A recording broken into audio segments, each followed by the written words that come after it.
Madame, Monsieur, bonjour. Merci de nous rejoindre à la une de l'actualité. La poursuite des débats à l'Assemblée populaire nationale autour du projet de loi de finances 2023. Hier, des membres de l'APN ont salué le contenu du projet, notamment sa consécration du caractère social de l'État et à la préservation du pouvoir d'achat.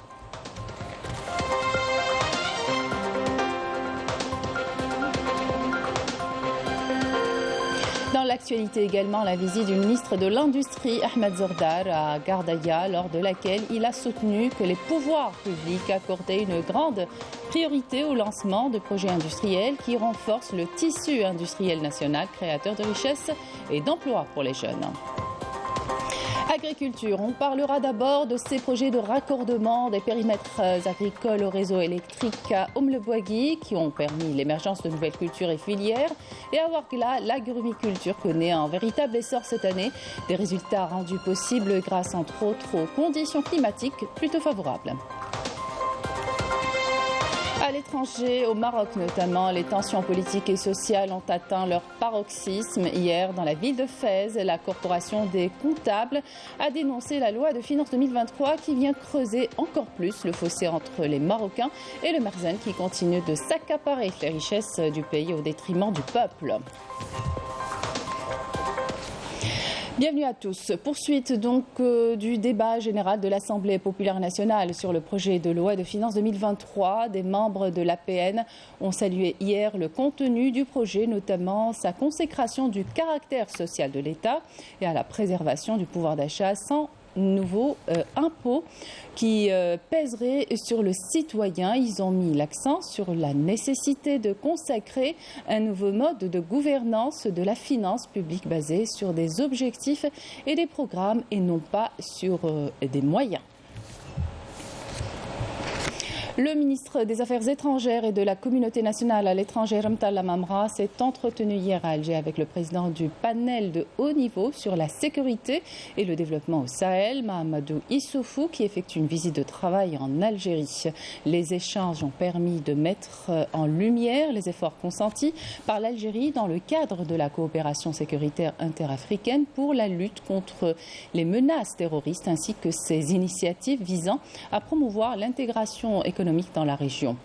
À l'issue de l'entretien, Issoufou a souligné le rôle important de l'Algérie pour la stabilisation et le développement de la région du Sahel et dit compter sur l'expertise de l'Algérie pour mener à bien cette mission qui lui a été confiée par le secrétaire général des Nations Unies. Je vous propose de l'écouter.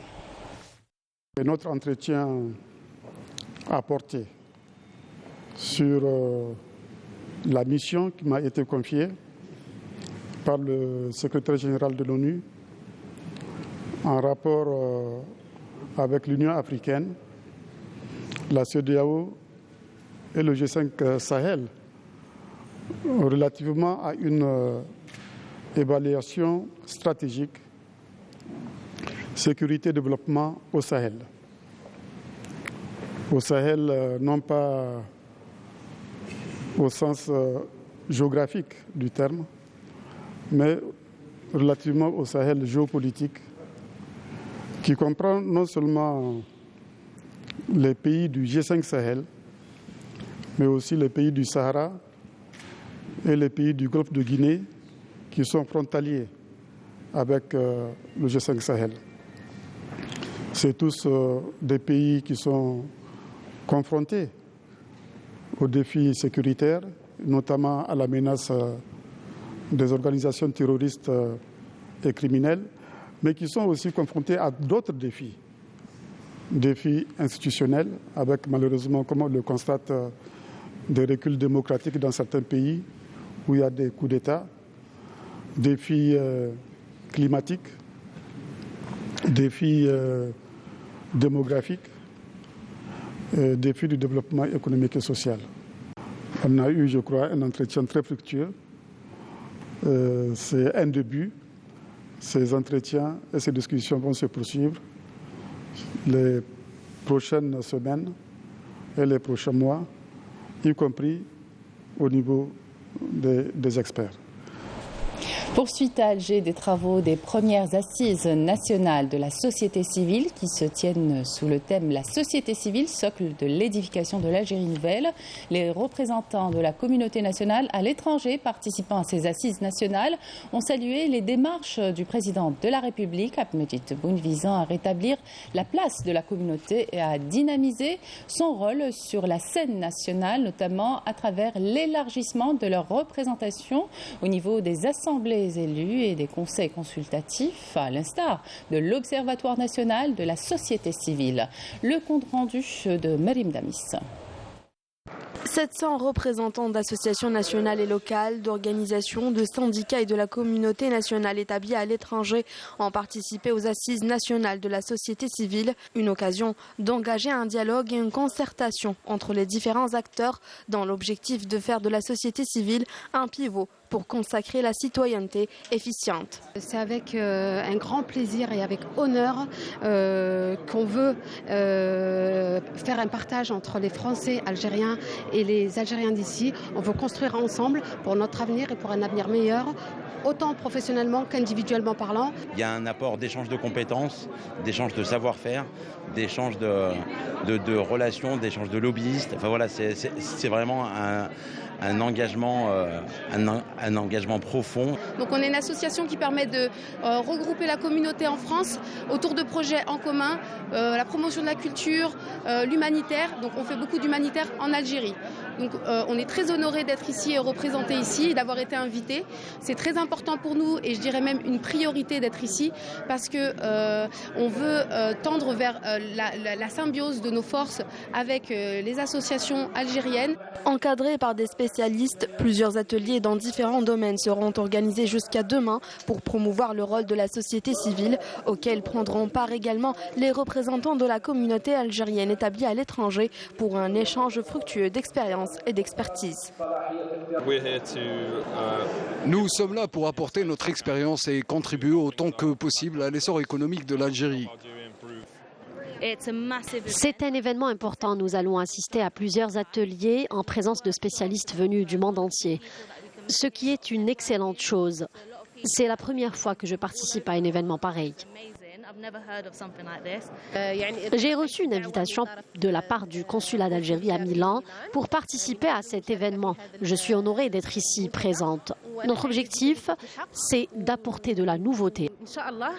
Ces assises interviennent en application des recommandations issues d'une série de conférences tenues pendant 3 mois et ont permis de faire le diagnostic de la réalité de la société civile, de ses préoccupations et aspirations en vue de contribuer à l'édification de l'Algérie nouvelle.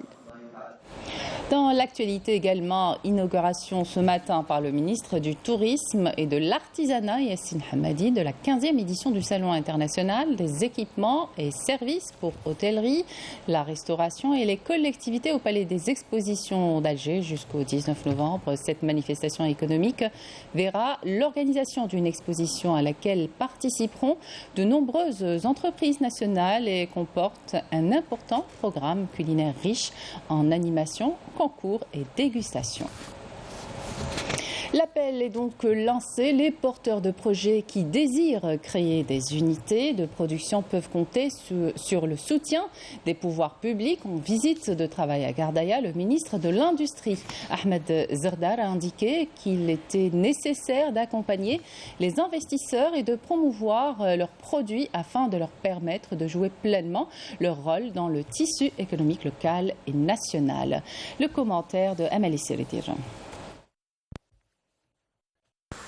Il s'agit du plus grand groupement économique dans le sud du pays, avec des entreprises industrielles leaders dans plusieurs secteurs d'activité, grâce auxquelles la wilaya de Gardaïa est devenue un pôle industriel par excellence.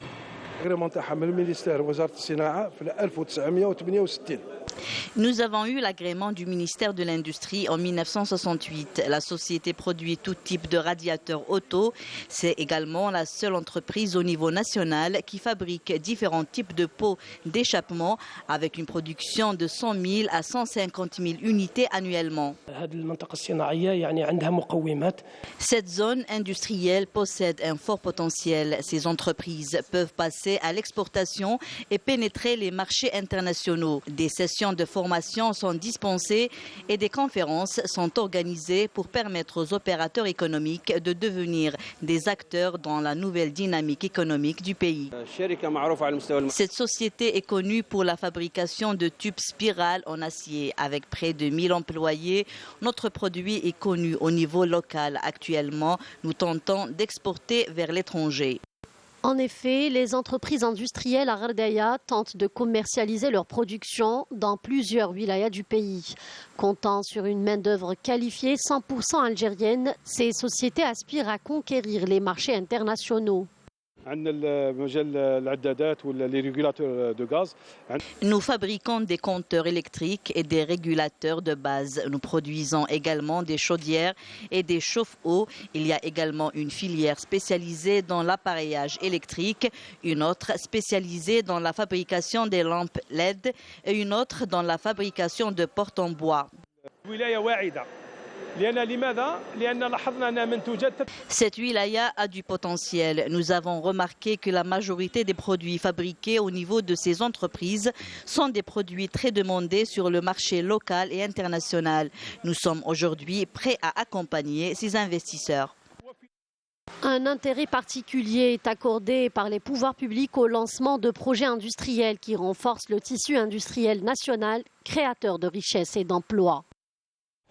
Des projets de raccordement des périmètres agricoles au réseau électrique gagnent de plus en plus de terrain. L'opération d'électrification a de tout temps constitué une préoccupation des opérateurs désirant investir dans le secteur agricole.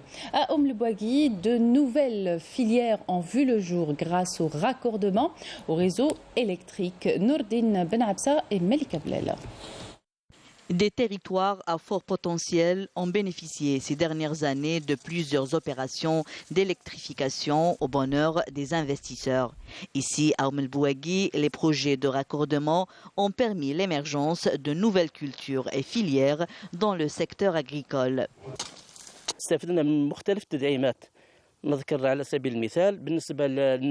Nous avons bénéficié d'une aide importante de la part de l'État, notamment pour l'acquisition des équipements pour la construction des forages, pour les réservoirs d'eau et aussi pour l'installation du système d'irrigation goutte à goutte. En ce qui concerne l'électrification, nous avons bénéficié d'un raccordement gratuit. Comme vous le voyez, j'ai investi dans les arbres fruitiers et aussi les céréales, dont la production atteint cette année les 60 quintaux à l'hectare. Plusieurs filières stratégiques comme les céréales, la pomme de terre et les arbres fruitiers ont vu le jour dans l'exploitation agricole de Ain Mlila. Après avoir obtenu le permis d'exploitation, une production abondante a été enregistrée malgré l'utilisation de transformateurs électriques dans l'irrigation. Le raccordement au réseau électrique va accroître la production. La Sonelgaz nous a fait un devis. Dans quelques jours, nous allons être raccordés au réseau d'électrification. Pour notre part, nous avons fourni uniquement le transformateur.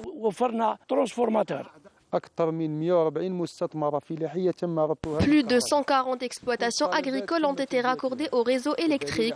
Plus de 1000 permis de construire de puits ont été accordés dans notre wilaya. L'agriculteur peut avoir son permis d'exploitation ou son permis de construire en seulement une semaine. Ces opérations de raccordement vont certainement booster les investissements agricoles et industriels, notamment dans les zones d'ombre. Direction Ouargla, où l'agrumiculture connaît un véritable essor cette année. Les agriculteurs sont plus que satisfaits du rendement obtenu, des résultats rendus possibles grâce, entre autres, aux conditions climatiques plutôt favorables. Mustafa Hattat et Rina Lerari. Il n'a fallu que quelques années après avoir planté ses orangers pour que cet agriculteur dans la localité d'El Gzalet, dans la wilaya de Ouargla, voit le fruit de son travail. Caractérisé par la qualité, la diversification et l'abondance, cette production a été rendue possible grâce aux conditions climatiques favorables et au savoir-faire des agriculteurs de la région. Chaque année, nous enregistrons un très bon rendement, ce qui nous permet d'atteindre l'autasuffisance d'autosuffisance. Les agriculteurs de la région souhaitent que des points de vente de gros soient réservés spécialement aux agriculteurs de la wilaya de Ouargla afin de pouvoir écouler leur production. De plus en plus d'agriculteurs s'intéressent à cette filière agricole, ce qui nécessite l'intervention des services agricoles pour plus de facilitation. Nous avons commencé par des essais en cultivant toutes sortes d'agrumes, nectarines, pêches, raisins et même les poires de haute qualité. Il m'est arrivé de voir un arbre Thomson produire jusqu'à 4 tonnes. Ce dont nous avons besoin, c'est le soutien et l'accompagnement de la part des services agricoles pour assurer la réussite de la production. Nous encourageons les agriculteurs qui cultivent les agrumes ainsi que d'autres arbres fruitiers. Nous allons les soutenir à travers l'établissement d'un système d'irrigation. À travers la plantation de plus de 1000 arbustes fruitiers, les agriculteurs de cette région n'ont qu'une seule ambition, agrandir leurs projets et alimenter le marché national de ces fruits de saison. Et puis ce drame survenu ce matin sur la route nationale numéro 1 dans la région de Tamzirt, dans la commune de La Rouate, après la collision entre un bus de transport en commun et un camion semi-remorque. L'accident a causé la mort de 3 personnes et 31 autres ont été blessées et évacuées vers l'hôpital de la ville par les éléments de la protection civile.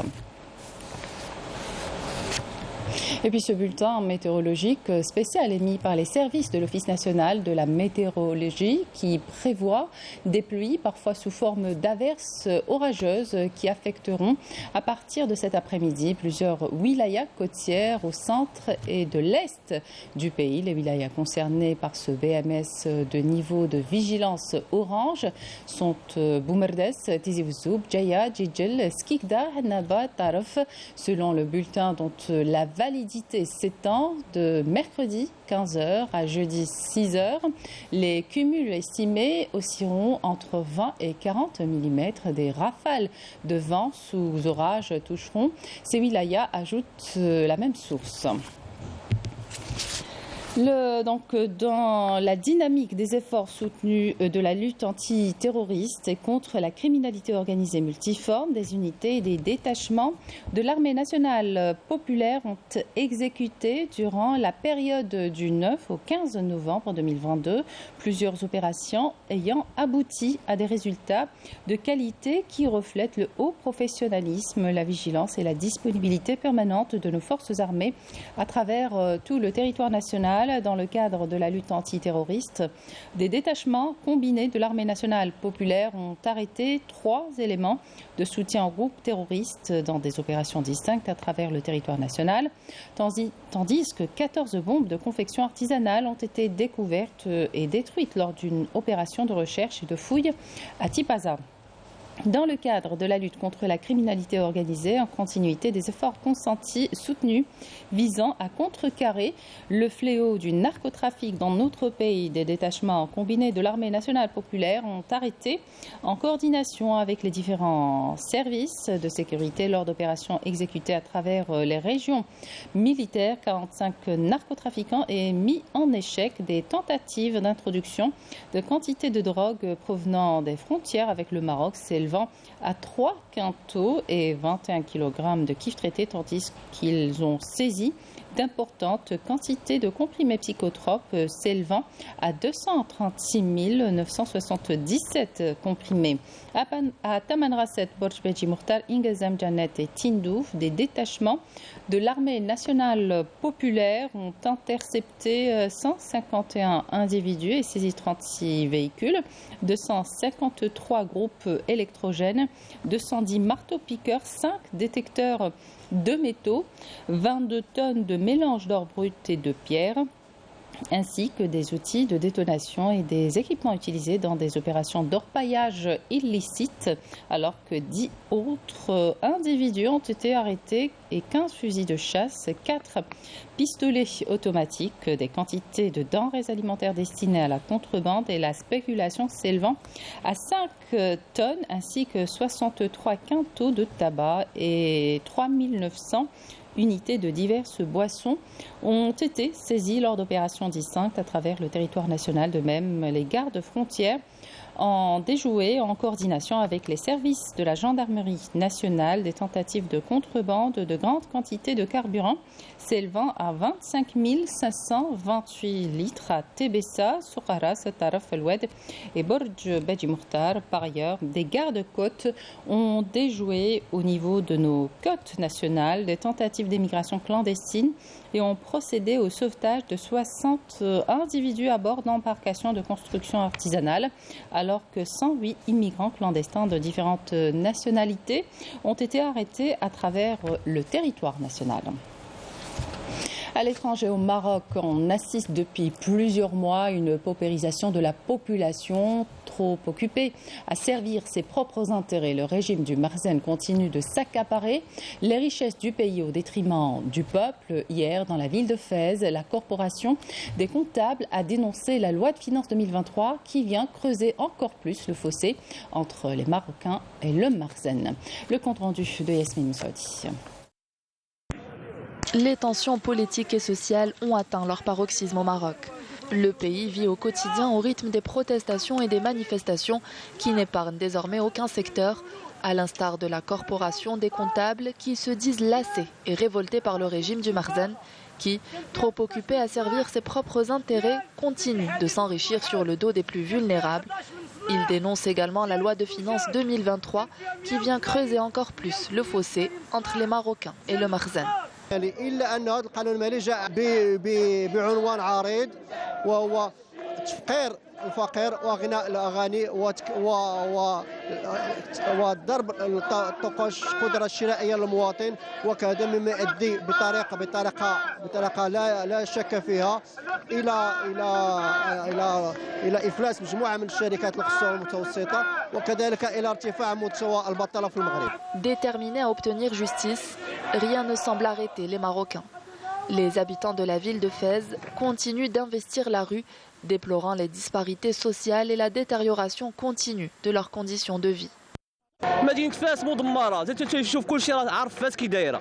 إلا مشيتي تخدم الحقرة يحقروك بهذه بالمعنى الكلمة، لأن علاش خاصهم ديما يصدموا عليك. مشيتي لحقك ما كاينش اللي غادي ينصفك من غير الله سبحانه وتعالى، هو اللي تنشكيو به الله سبحانه وتعالى لهاد الناس اللي دايرين لهاد الشعب هاد الشيء. فينا نوصلوا اخويا لهاد الغلاء اللي واصلين فيه؟ راه ما عندناش، راه الزيت البلديه دابا وصلت 80 درهم والزيت الروميه البدو ديال الزيت ب 2500 2400 ما تنصوروهاش في النهار. حنا واش كاين شي واحد بالله عليك خدام ب 120 درهم في النهار؟ واش بنادم اصاحبي هذا راه تيتفلاو على عباد الله ولا ما بكم؟ 120 درهم تاخذ بدو الزيت وانت خدام 80 درهم، شنو دير؟ تمشي تسرق تدخل للحبس. اخويا هادشي ديال الاسعار والله القسم راه مقهورين منه بزاف، لا من الزيت ولا من اي حاجه، الخضره ولا من هادشي ديال الغازوال وكل شيء اخويا مقهورين من المعيشه والخدمه ما كايناش، الخدمه ضعيفه، مره خدامين مره ما خدامينش. مثلا غتخرج تخدم تصور داك 80 درهم ولا 100 درهم، واش غتشري بها الزيت واش تشري بها الدقيق ولا تخلص بها الماء والضوء؟ عايشه اش غنقول لك، عايشه خويا بالغوات بالصداع داكشي اللي كنعيشوه في هذا الغلاء، كنعيشوه اش غنقول لك، كنعيشوه بلا كرامه، عايشين حنا بلا كرامه، المواطن عايش بلا كرامه. الزيت البلديه انا ما كنشريش 5 لتر، عمري ما شريت 5 لتر، ما عنديش باش نشري 5 لتر، كنشري غير نص لتر، ما عمري في حياتي شريت 5 لتر، انا عندي الاولاد وكاري وما عمري عرفت 5 لتر بشحال، كنشري غير نص لتر. Condamnant ce qu'il qualifie d'acte de mépris envers les doléances légitimes d'un peuple lésé dans ses droits les plus élémentaires, les Marocains ne comptent pas s'arrêter là.